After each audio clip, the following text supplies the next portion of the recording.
Welcome to the Traveling Perspectives podcast. In this episode, I talk with Max. As a way to meet new people for the project, I had been sending friend requests to members of the Yes Fam Facebook group, the online community for viewers of the Yes Theory YouTube channel, and ended up sending Max a request. He checked out my project and volunteered to be a part of it. Max and I swap travel stories, talk about our passions for content creation, and why it's important to figure out your why so you can create with intention. So here is Max's perspective. Hey, there he is.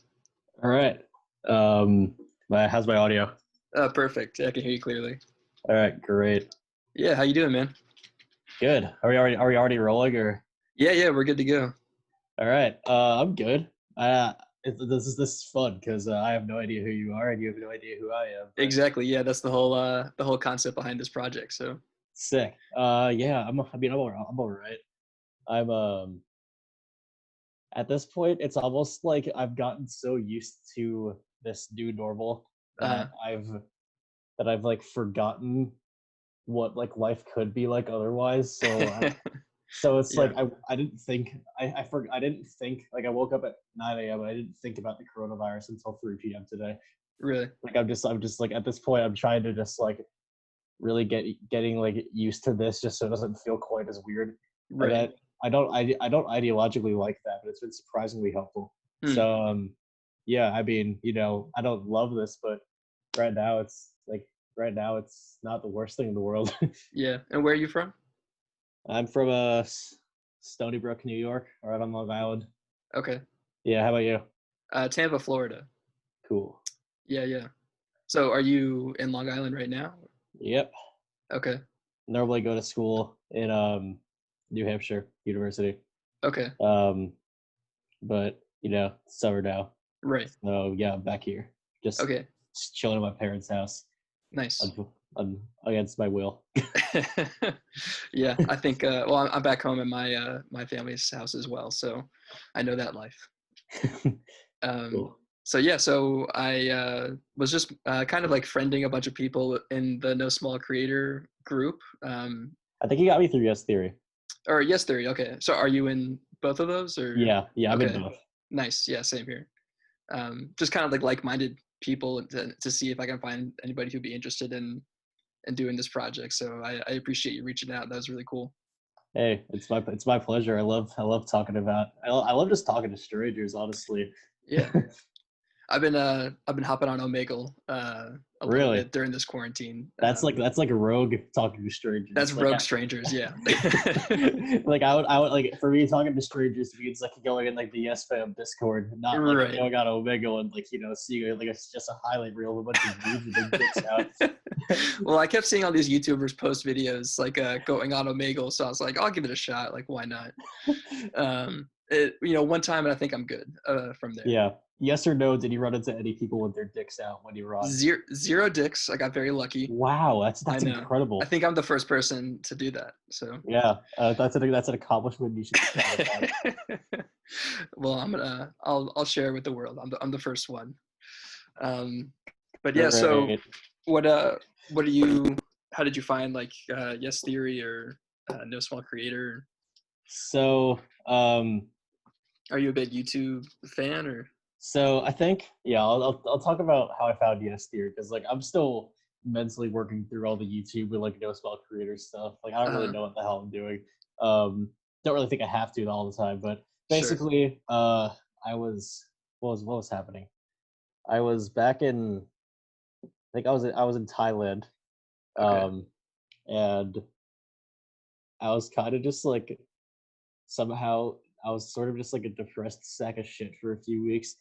And then I just see this video pop up in my so suggested that it was like it was the one where they lived in Singapore and Changi Airport for 4 days. Okay, yeah, Thomas and Amar, and I saw that and I was like, oh damn, like I was at that airport like 2 months ago, and I was just thinking like these people are like. That's like the kind of energy I really like. They're making adventures out of nothing, like that's the kind of stuff I live for. So then I just binged watched it, and I was like, okay, Yeah. like I'm in, like I am all in on this. That's How awesome. did you find them? Oh man, my little sister actually showed me their channel a long time ago. Probably around like 900,000 subscribers or so Wow. for them. And yeah, just hooked ever since. So, and then what about No Small Creator? Um, I've had some, like, okay, I want to, like, I've put in like I was going to go to like send almost a couple countries in Central Europe in March during my spring break, Hmm. and then that got canceled obviously. Right. So then I wanted a passion project or like some sort of creative outlet to like get me through these months, and I have since dropped a grand or so on camera gear. Wow. And yeah, like I'm still, I was like trying to like get into like the self-improvement YouTube world at one point, Hmm. and then like maybe like last week I sat down with stuff and I was like, okay, but this doesn't feel right. Like, I was like, even if I put in all the work and actually got good at this, it would feel like I was like underserving myself kind of, Interesting.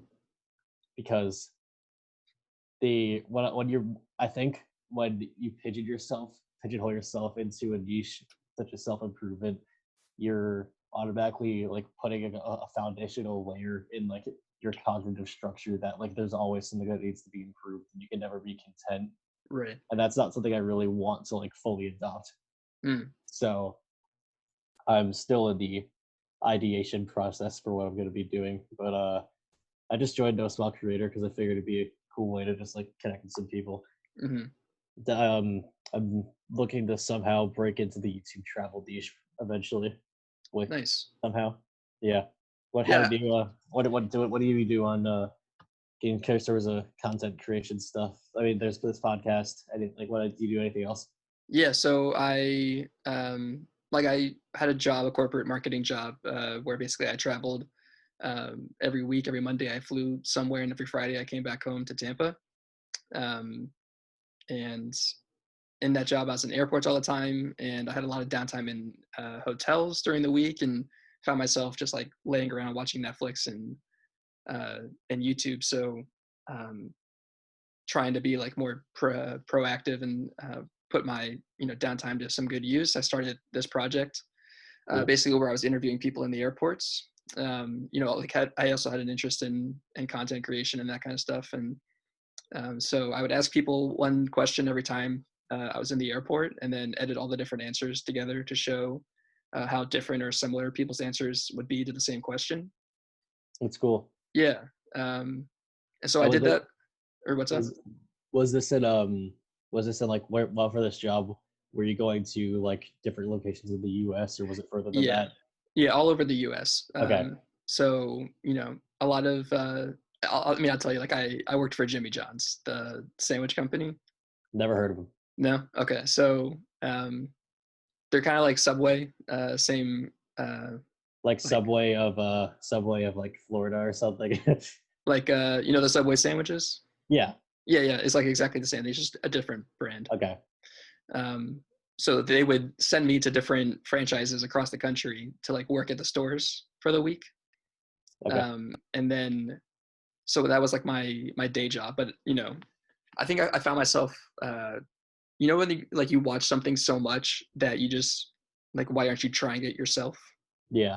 Yeah. So like I was watching a lot of Casey Neistat, and I was just like, I am like, watching all these types of videos of like creator advice channels and like that kind of lifestyle videos, and I'm like, if I'm watching all these videos, like why haven't I given it a shot myself yet? Yeah. No, So I totally get that. yeah, so I did the same thing. Like I invested in a bunch of gear, um, and yeah, like basically every Friday I was traveling with my gorilla pod tripod and my camera, and um, going out walking around the airport trying to find people in like quiet places to ask them a question and just like interview them real quick. Nice. um, and then I found No Small Creator and Cody Wanner through I think one of his first videos, he was like, he tried to ask Casey Neistat a question and he turned him down, like one of his earlier videos. Um, and then I like kind of forgot about his channel completely. And then he started doing more tips on content creation, and then just like binged everything. Nice.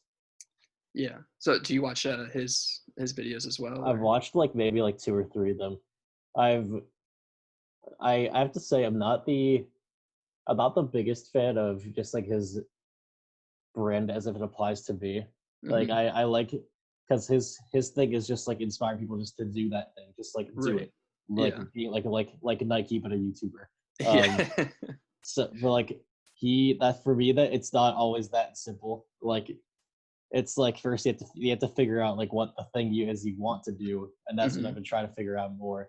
So when I have this guy yelling at me just to go and do it, I'm like, okay, but like what, like what? It's and I also saw he recommended a book in the No Small Creator Facebook group called like the 10x rule, and it was literally just like the key to success is doing 10 times more work than everyone else. And I was like, no, it's got to be that can't be it.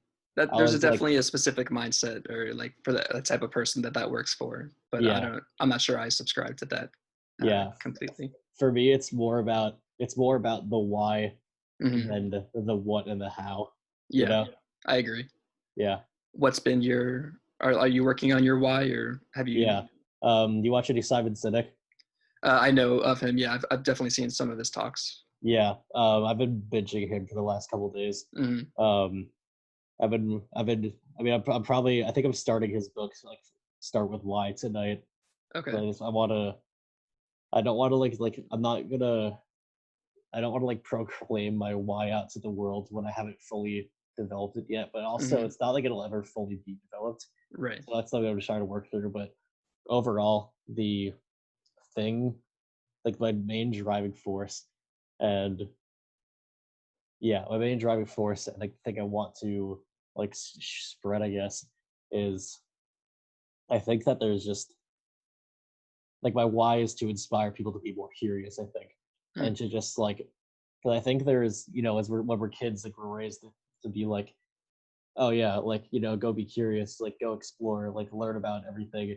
And then eventually we start hearing this saying like curiosity killed the cat. And I think that's a whole load of bullshit.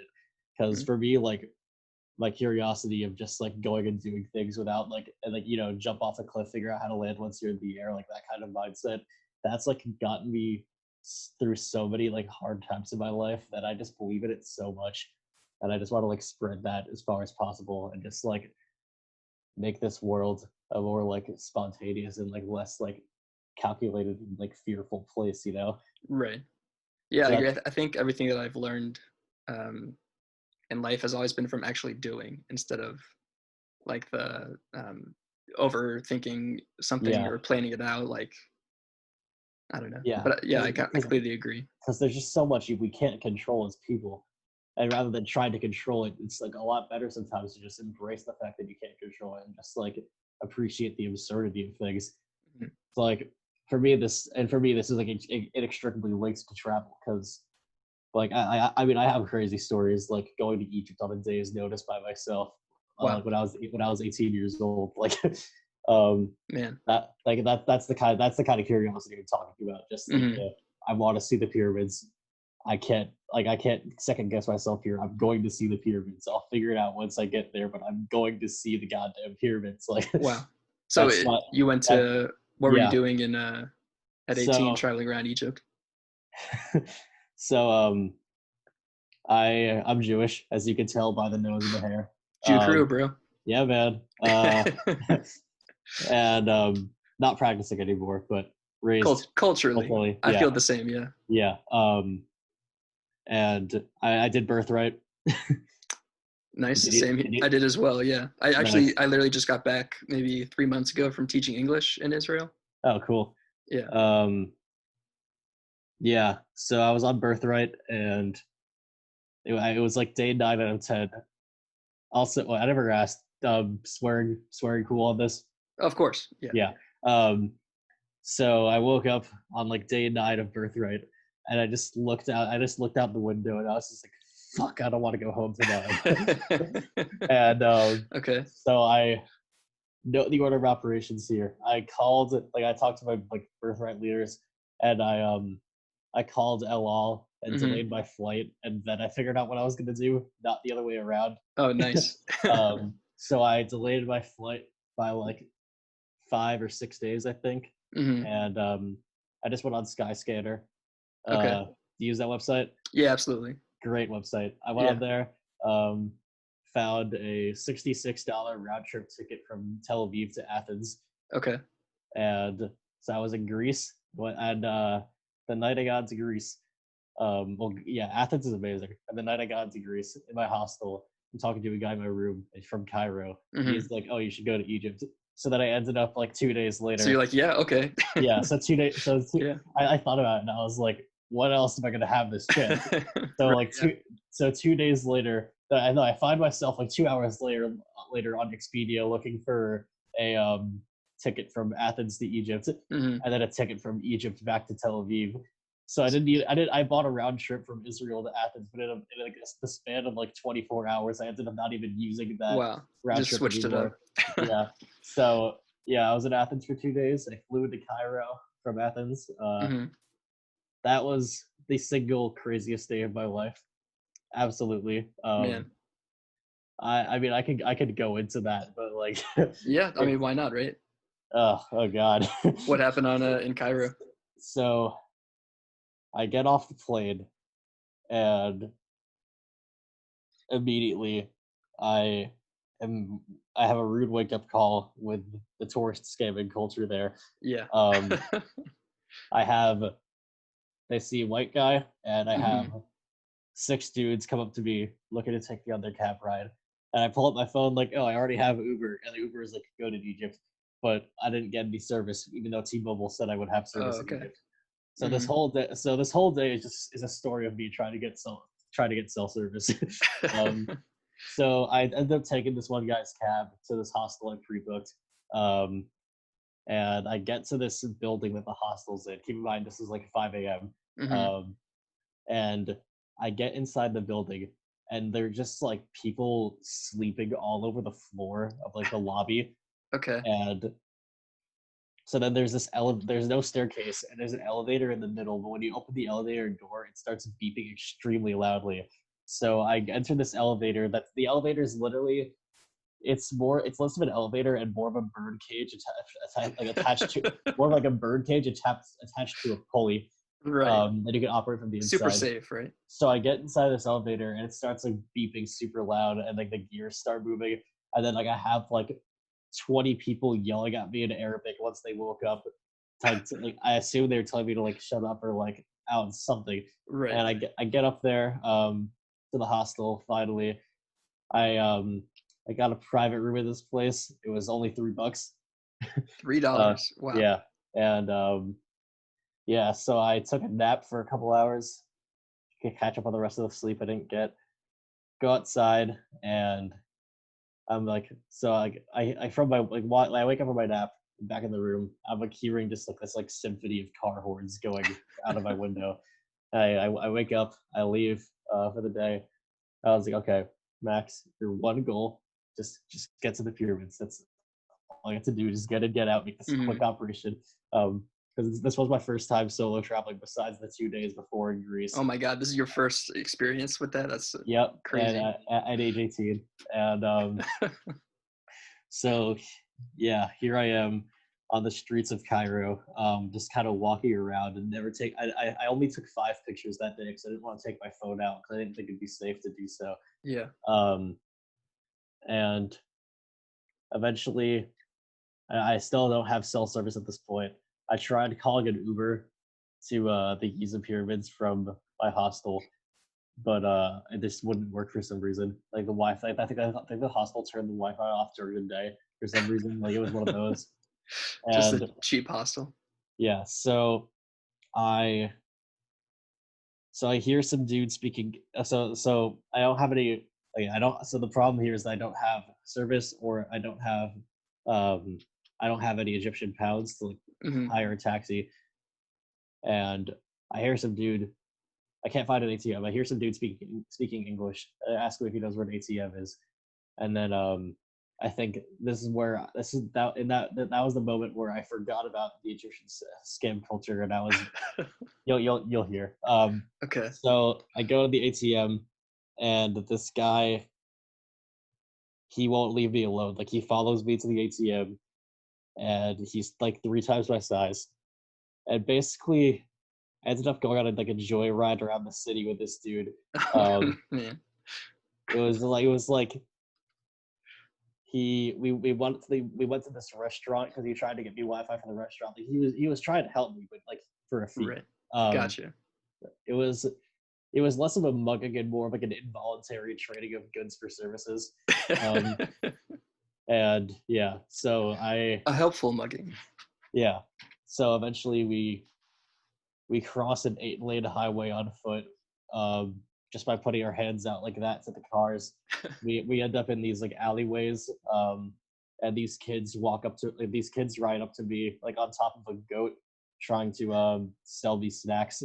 And at this point, I was just like I felt so powerless that I was just like, okay, yes, give me snacks, go away. Were they good though? Yeah, they were like these weird like bread chips, but they were like ketchup flavored, and I was skeptical, but they were actually like okay. A Cairo specialty. Yeah, it was interesting, and we eventually we're just winding through this alleyway, and he's like, oh yeah, the bus station's just over here, and then he backs me into an alleyway, and he's like, give me 500 Egyptian pounds, and I gave him 400, and he was like, I would be taking an extra 100 from you right now if you didn't look like my little brother. No way. Yeah. So here I am in the middle of just this Egyptian alleyway in the middle of absolutely nowhere. No idea what I'm doing. It's like 3 p.m., blazing sun out. And I just walk back over to the highway and just like sit down on this it was like a road that goes up to the highway, like we were off at this point. And I sit down on this like rock, and I'm just like, Max, what the hell did you do? Like, what are you going to do now? And I looked down at my phone, self-service. None, or you had some? No, I had it. In that moment, I got the self-service. Everything worked out in the end. That's that moment of just like things just albeit the universe just aligning for you. That's what I want to like. That's the why. Like that one of those. That's that kind of moment. And I call up an Uber. It was an 1.5-hour ride to the Giza Pyramids. Cost me $4. That's it? Yep. Oh my god. I get there. Yet again, fall for more scams. A little tourist trap, I'm sure. Yeah. This guy was like, "Oh, you have a free camel ride with your entry ticket," but it was like it's free but with a tip. That's what they always say there. Yeah. But I walk up to the pyramids. I have dudes coming up to me trying to give me like headdress things for free and then take my money. Mm-hmm. I actually have a picture with this dude. He put a headdress over me, and then we took a selfie, and then I gave it back to him and didn't give him any money, and he was very upset with me. Yeah. I had people on horses and camels like following me, trying to like get me to do like a horse or camel ride. And I was just trying to stand there still, look at the pyramids, and I got to for like a couple of minutes, and it was like incredible. And I saw the Sphinx too, just like from a distance, and I was like, "All right, Max, like, quit while you're ahead." You had that moment. I was just like, you know what, you did what you came here for, and I got a Uber back to the hostel, and I just went on the hostel Wi-Fi. And I locked myself in the private room, and I basically just stayed up for 8 hours reading, and I was reading, and the only food I had were those bread tomato ketchup chips from earlier, as well as a sleeve of club crackers that were in my checked bag. Man. Yeah, so you just got out of Cairo. I was basically just like in that weird like comatose almost state of just like get me the fuck out of here. and I was like watching Snap stories of the local bazaar instead of going there because I didn't want to get scammed anymore. Yeah, and then it was like 3 a.m. I had a flight at 6 a.m. I called an Uber off the Wi-Fi at the hostel I was actually working. Got to the airport, and at the airport, this is the triumphant moment. I get to the airport, and even an airport employee, he grabs my suitcase and puts it on a trolley and starts moving it for me as if to like offer me a service. And he was like, "You give me a little bit or something." And I grabbed my suitcase, took it off, put it back on the ground, and walked away. And I was like, "Max, you finally got one. Like, Just had to know." I was like, you finally stood up for one of these guys." And yeah, I was on a flight back to Tel Aviv that afternoon, and I ended up, I stayed a night at this at Abraham Hostel in Tel Aviv. Okay. And I wasn't sure if you knew about that one. Abraham's like a very popular one. Yeah, I actually, I like worked at Abraham Hostel. You did for like a week. Yeah. Yeah. Great place. Love it there. Yeah, you had a good time there. Yeah. Yeah, and then I was on a flight back to New York a couple like later that day. And the funny thing is, I told my mom I was going to Greece, but I never told her I was going to Egypt until I was back in Israel boarding my flight back to the my US. God. Yeah. So because I knew she would have a heart attack if she knew I was in Egypt. Like, she'd be calling me over and over again, and I just knew it'd be easier for both of us if I was like if I asked for forgiveness rather than permission. Yeah. How was that reaction? Oh, it was just like, "Are you kidding me?" Like, she was like, "Are you kidding me? That's insane!" But like in the happiest way possible. She was like, "That's like ridiculous. Like, good for you."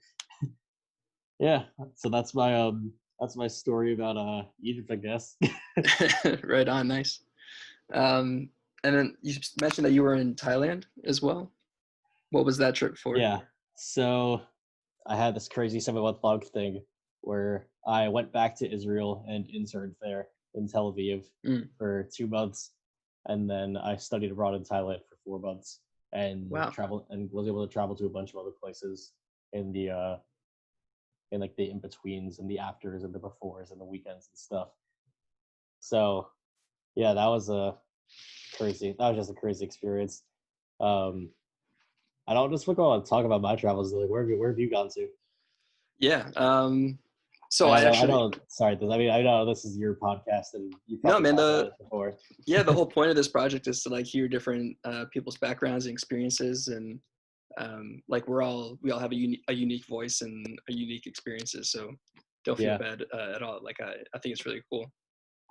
But yeah, so like I said, I was teaching English in Israel for the past like 7 months or so. Nice. And then while I was there, I went to Athens as well. So Athens, we went to Mykonos actually. Cool. Me and some friends, and also went to Amsterdam, which is probably my favorite place in the world. Would be a fun time. Yeah, no, it was amazing. And then I got to travel Eastern Europe a little bit over that time as well. So I went to Budapest, and then I flew from Tel Aviv to Budapest, and then just took a bus like around in a circle of Eastern Europe. So I went to Kosai, Slovakia. Nice. I'd recommend, you know what, you're good. If you haven't been there, you're good. Not a lot going on. Yeah, not a lot going on. I think if it's Bratislava, or I forget what there's like a major city in Slovakia that's Belgrade. I can't remember the name of it right now. Belgrade's the capital. It is, okay. So maybe it was Belgrade. Definitely go to the major cities. Not you don't have to go to Kosais. And then I did go to one of my favorite places that I've been to from from that one is Krakow, Poland.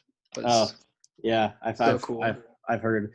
I was actually I had a trip planned for this March, and I was gonna go to London, Budapest, Krakow, Prague, and Bratislava. Yeah. And obviously we know how that ended up. Right. But yeah, I would definitely recommend Krakow, and then I went to Prague as well. And you get to see like how a lot of the Eastern European cities like kind of all look the same, but they were like Prague and Krakow are probably, and Budapest were my favorite stops. Absolutely. That's cool, man. Yeah, and then I studied abroad in London when I was in college. Nice. Yeah, went to Dublin, Ireland after that. Dublin's cool. Yeah, have you been before? I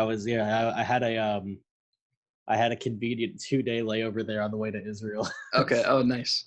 Yeah. Did you plan it out that way, or Yep. was just okay? Separate tickets. I just call it a 2-day layover because that's more fun. Yeah.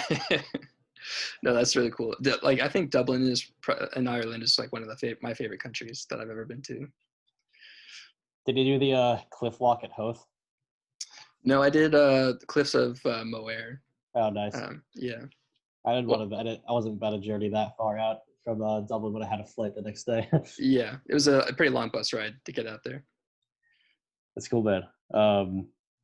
Yeah. What was the trip or site that you saw? The cliffs of the Hoth cliff walk was just like, it was like a half-hour bus ride out of Dublin. It only cost like €1 to get there. And it was just this just really cool cliff. Like, just the coasts there are wild. Even on even on the east side, like the west side coasts are like ridiculous, but even on the east side they're great too. I had a good time there. I went to Temple Bar. Saw the Stiffy at the Liffey, or the erection at the intersection. There's all the names for it. Yeah. Did you do the Guinness tour? I did not. No. Yeah. I thought it was pretty cool. Yeah, I've never been like the biggest. I wasn't the biggest beer guy at that point. I'm now kind of a beer guy. A little bit. Months later, yeah. I did have Guinness on tap at a bar though. I just didn't go to the factory. Right. Yeah. Nice. But that whole trip, that 7-month trip last year, started out in Dublin. Then I was in Tel Aviv I was living in Tel Aviv, went on other places in Israel on the weekends sometimes. There for 2 months. I did a weekend trip in Jordan also. Okay, yeah. Incredible. Like, actually, it was actually, it surprised me how different it felt than Israel. Just for like being right next to it. I mean that it makes a lot of sense, but like. Yeah. Did you go to Petra or Wadi Rum or? Yep, both of them. You did both? Okay. Incredible. I only did Petra. But not Wadi Rum. But Petra is ridiculous, right? Yeah, insane. It might be the coolest place I've been. Like, it's just ridiculous. Yeah. Wadi Rum, like we like went out on ATVs like during like sunset hours. Oh, that's awesome. It literally just felt like I felt like I was riding the Mars rover. Like, it was ridiculous. Yeah, and then I on the way out of Israel, I had like a 19-hour layover in Kiev, Ukraine. Oh my god.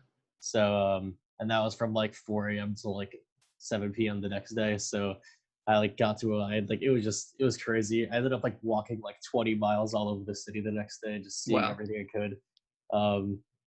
It was cool. And I had some really weird Ukrainian food at this like cafeteria style place where you could just grab anything you wanted for a set price. Whoa. Then I was in Singapore for like 4 days, Malaysia for 2 weeks.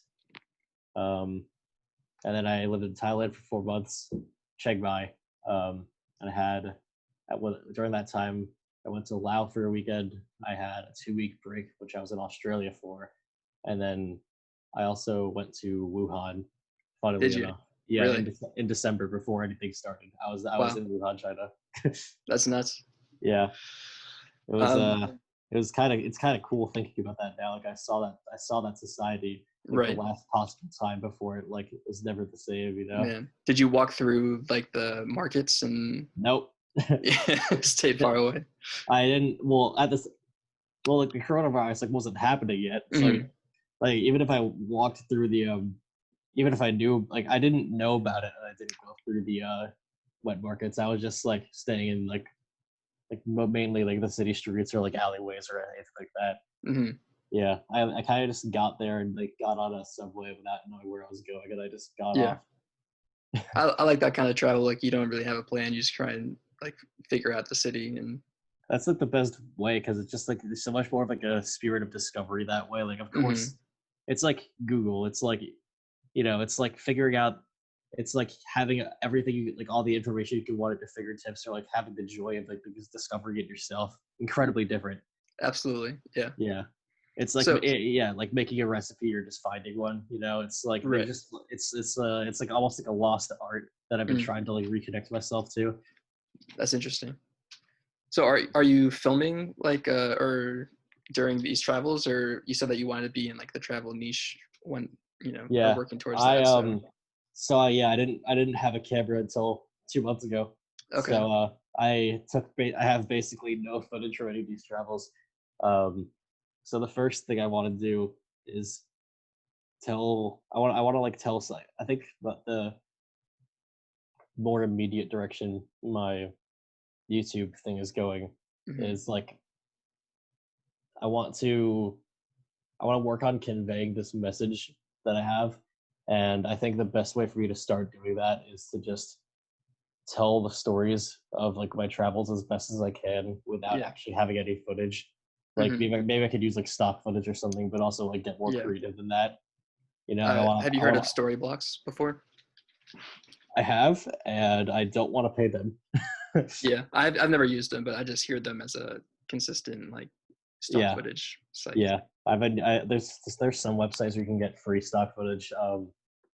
Can't really get it for some of the more specific destinations I've been to though. Mhm. Yeah. Cool. That's what I'm gonna start doing soon. I'm kind of just giving myself I'm giving myself some time just to learn right now as much Yeah. as possible. Like I just want to I'm like sort of turtling up and just wait until I get out of my shell a little bit more. Yeah. No, absolutely, man. I'm doing the same. And like doing this kind of podcast and the project itself is like my way of getting outside my comfort zone um, and pushing myself to like actually put some action behind the things that I say that I want to do instead of just talking about it. Yeah, man.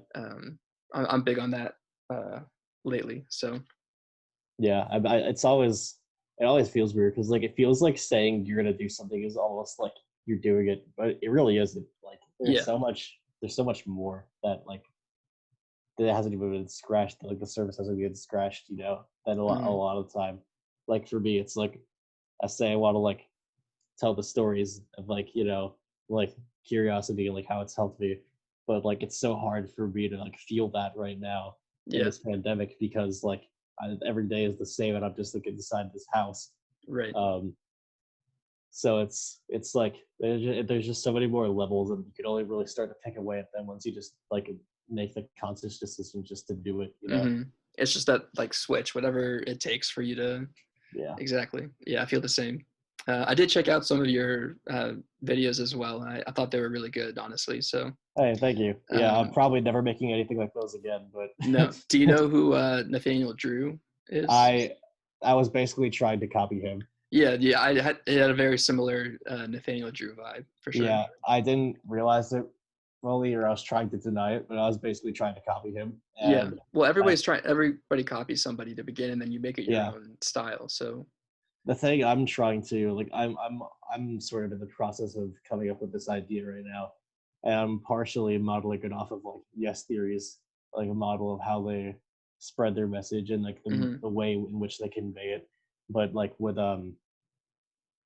curiosity is the main factor instead of like facing fear. Yeah. Um, and those things are intertwined, but I think basically the idea I have is to like, I'm trying to find the people to do it with. Like, I feel like I'm the Amar, and I'm trying to find my Thomas and my Matt. Sure. Yeah. Um, and I want to just like, the idea right now is to like, like let me think of how I want to phrase this. I think the best way to like inspire curiosity is like to show like a character like doing it repeatedly and learning a lesson, Hmm. um like me being the character in this situation. Right. So like basically taking um yes theories like purpose driven like content model, but like changing the purpose to curiosity and like being like pretty much an exclusively travel channel. I think the travel niche on YouTube right now is like incredibly shallow. It's all just like adrenaline. Like drone shots, like check me out, doing a flip in the air, and check out my girlfriend with a nice butt. Look at this blue ass water. Blue ass water, bro. Yeah. Yeah. I think there is a lot more of a story that needs to be told out there regarding travel, and I think I'm the person to do it. So that's what I'm sort of trying to build right now, like more, like going much deeper than the surface level, and sort of traveling with a purpose. And I think that I also thinking of doing more slow travel, like going to like one country and like staying there for like at least a month and just making content on that place. Right. I've been thinking about that as well. Like a month to like 2, maybe even, that kind of intrigues me next. Yeah. And that ends up like lowering costs in overall, because you end up like spending much less per day if you like stay at the same place, because you get like a weekly rate or whatever, and you find out the good grocery stores. So yeah, I see market opportunities. Not that that's the only thing that matters, but it is important to like not be competing against people if you can. I see market create your own path, right? Yeah, I see market opportunities in slow travel, going deeper in the travel niche, and also just inspiring curiosity. And I'm trying to fuse all three of those into one like brand, basically. And I like that a lot, man. Yeah, as of right now, the goal is to launch that next year after I graduate college. And very cool. I just want to save up as much as I can for the next year, and then just travel as long as possible, and hopefully hope that it picks up somehow. I think there's definitely an audience for things like that, so that's really cool. Yeah, man. Thank you. Appreciate it. Have you watched like Project 30, like the beginning Yes Theory videos? Or? I've watched a couple of them, and it's honestly really inspiring just to like see these dudes having a good time, like not thinking too much about it being perfect. Because I struggle a lot with perfectionism, and just trying to like put out like the most polished project possible every time. Yeah, and, I do as well. It's a big thing for me. I just realized like everybody starts from zero in like building a brand, and nobody's first videos are good, and like you're only gonna learn if you actually do. So because eventually you get to the point where, so for me it's like if I'm trying to make something of like really high quality now, that's gonna mentally like stress me the fuck out, and two, it's actually not gonna be that great realistically. Right. So what I realized is like just like the slow build of just doing it and doing it more, eventually you start making videos that were the quality that you originally had to put a lot of effort into. You start making videos of that quality with like minimal effort, just because it becomes like subconscious, like second nature to you. Yeah.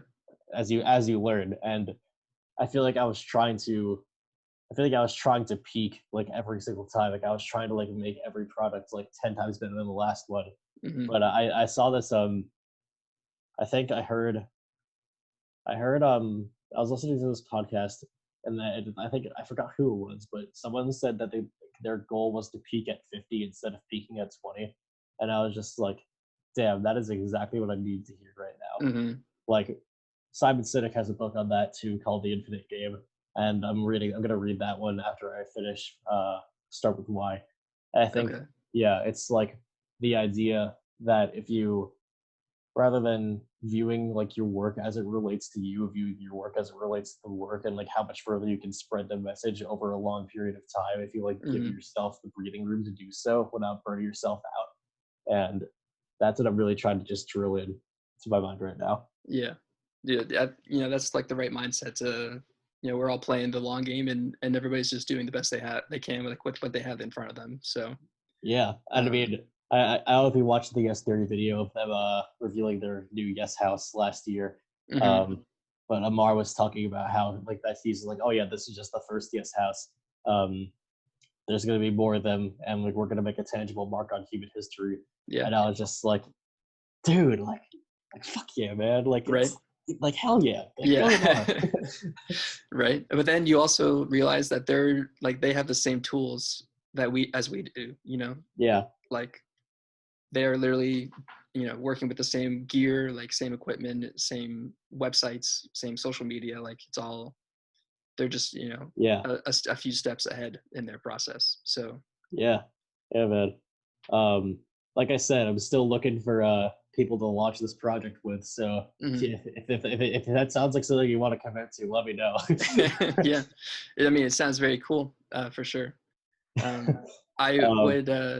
I mean, you said you have 1 year left of college, right? Yeah, I'm gonna start. I want to. I basically want to like.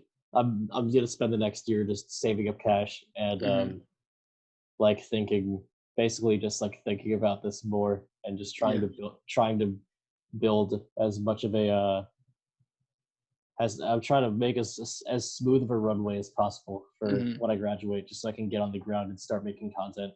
Yeah, I would like you know, who am I to give another person advice? But like, I think it'd be really cool if you were like making videos in your own town, like through like taking this 1 year to just try making things locally, or like being curious about travel in your hometown, and then like working on your craft, and then you know, you have a whole year to like keep working on your skills, and it's like, see, yeah, like that's always something hard for me because I feel like, you know, I'm back at my parents' house now. Like I've lived in this house for like 18 years. Like, oh, there's nothing new, there's nothing new for me to see. That's just the way my mind, like that's what it goes to.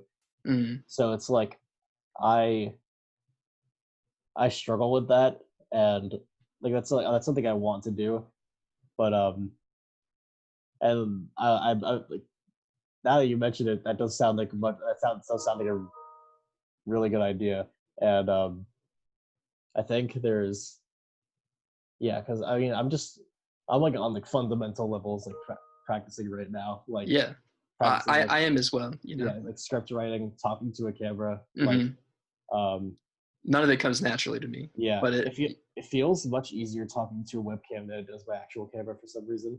Right. Yeah. Yeah, like I want to. I think I'll do some of that. Like I'm not gonna like launch this with like absolutely nothing done already. Like I said, I'll do that. I'll make videos like that, and also making videos like telling stories of things I've already done, and try to be creative about it, so I don't have any footage or have like very very little footage, and it's all like bad footage usually. Yeah. No, I just realized, like, for myself, that I was talking a lot about what I wanted to do, and I had all these ideas, but then there was like nothing tangible. And then when I did start, it was like that was my starting point. But if I had a full year to like keep working on, you know, setting up the shots or like editing or you know, all that kind of stuff, just like take advantage of the environment that you have now, because you have, you know, there's so much opportunity that you can grow from there. So I'm on my last year of living on parents' dollar, so I'm really just trying to use this time to like build up skills when I have the freedom to not, you know, need to pay for my own housing. Yeah, exactly. So it's more about, it's always about focusing what you do have rather than focusing on what you don't, you know. Right. And it's so hard for me to do that when I think about all the places I've been. And I'm just like, oh, there's so much out there waiting for me. I'm just like, but those places are gonna be there, man. Like you're gonna go back, and like you have the time is like the main thing, and you're gonna have the opportunity to do it if you just stick with the vision and keep the ball rolling. Definitely. I mean, you have it can be a slow growth if it needs to be, but you know, because I know, like, I just know there are people out there. I don't know many of these people in real life, but I know there are people out there who are probably a lot of Yes Theory's audience also, who think the same way I do about this like, raw spirit of discovery, and like I want to reach those people, and I think because there's also people, like, personally, sometimes I find it hard to like take that first step, and I know there's people out there like that who could just use a little push, and then they'll have like the craziest experience of their life, and I just want to be that push, like, person and nudge them a little bit, you know. Man. So that's it's I'm trying to like. I was watching this video, like, it was an interview with Simon Sinek last night, and he was talking about like how to spread a message like on the most fundamental level, and he said something like, so you find your why, and you have to get really good at articulating it and just like talking about your why, and then people will see and talk to anyone who wants to hear it, even for free. And then you see when people see like your passion for that thing and they hear that thing, then they start to believe in it and they believe in you. And then eventually, when you get really good at articulating it, it gets to the point where they understand it so well that they can start spreading it without you needing to be there. They can start talking for you, and then that's how people reach out to you with more opportunities to speak on greater levels. So it's really just I'm trying. It's funny that I'm saying this in the middle of the summer, but I'm trying to get like the snowball going so it keeps growing. Yeah, I mean, I think you have the right mindset, and I'm excited to see what you make, man. Thank you. Really appreciate it. Yeah. So I only have like one segment on this podcast, so which kind of like comes back to the beginnings of like the origins of this project, where I would just ask people one question and edit all the different answers together. So I do like monthly questions that I ask people that I interview, and then kind of cut all the different answers together. All right. So this month, I've got a few questions. So the first one I'm asking is, if this year is a chapter in the book of your life, what is this chapter called? It's a great question. What would I call this chapter?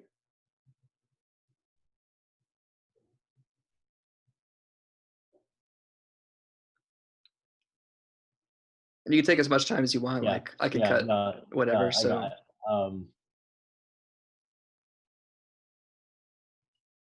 I have it's almost there.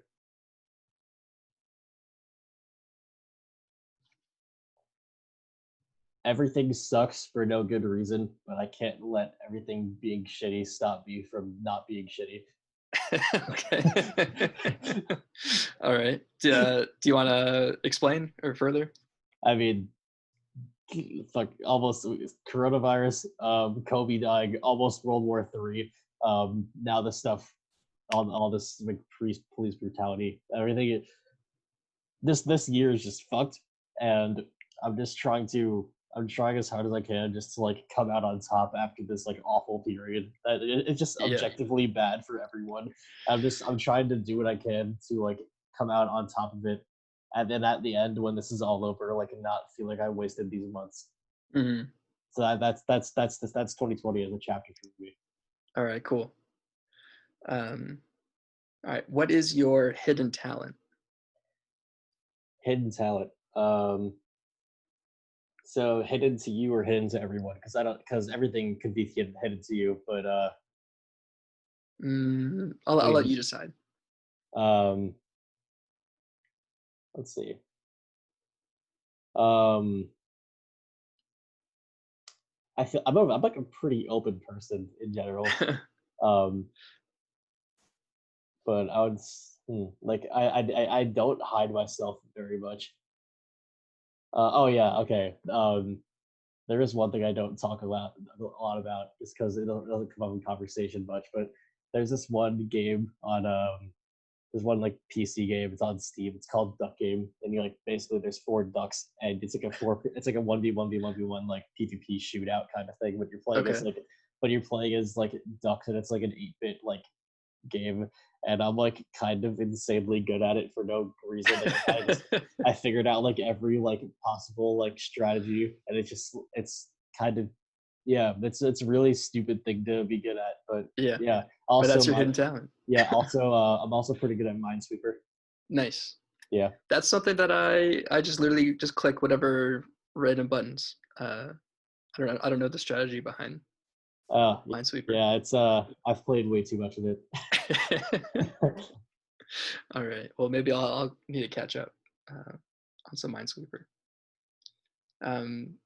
All right. So the next one is, what is a recent accomplishment that you're proud of? Recent accomplishment I'm proud of. the obvious one is starting to make these videos, or Mhm. just starting to get this ball rolling, Yeah. and taking like a sort of a passion project and turning it into like an actual project. But actually, something more recent was yesterday. I made lentils for the first time. Okay. They were great. I Yeah. It went yeah well. yeah I cooked them. I cooked them in my rice cooker. Just had the water proportion differently to the amount of lentils, and yeah, I stir fried some veggies also, and then made some like General Tso's chicken and put it all together on a plate. Nice. It was like a great healthy meal, lots of Yeah. protein. That sounds really Yeah, good. I was proud of that. All right. So you learned how to make lentils, right on. Yeah. And so this is the last question, then I'll let you go. So I've been ending every podcast by asking this one question.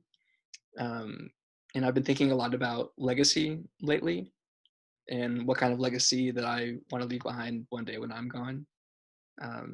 So I've been asking everybody at the end of the podcast, what do you want your legacy to be? I actually thought about this the other day too. Um, I want to be the guy that inspires people to have the crazy stories they tell their grandkids about. Mm.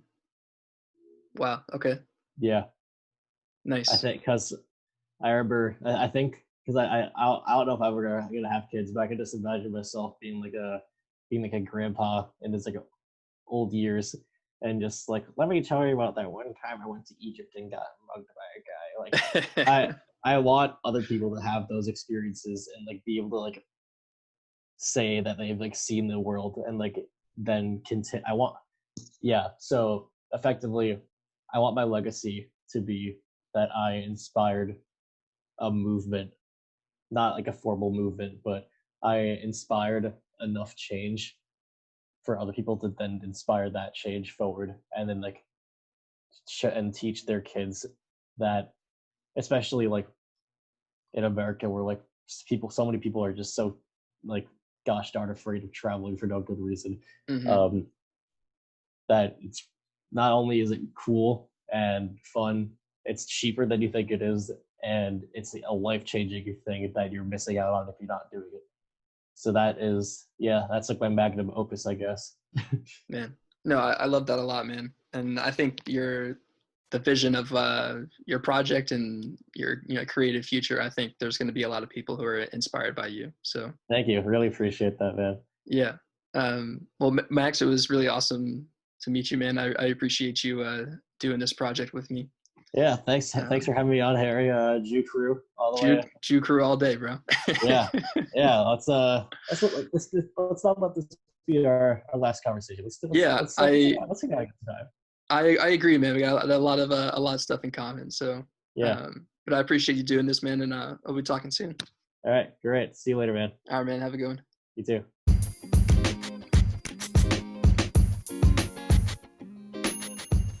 Thank you so much for listening to the Traveling Perspectives podcast. If you want to see content from the project on any social media platform, all you have to do is search Traveling Perspectives. Thank you, and I'll see you next time.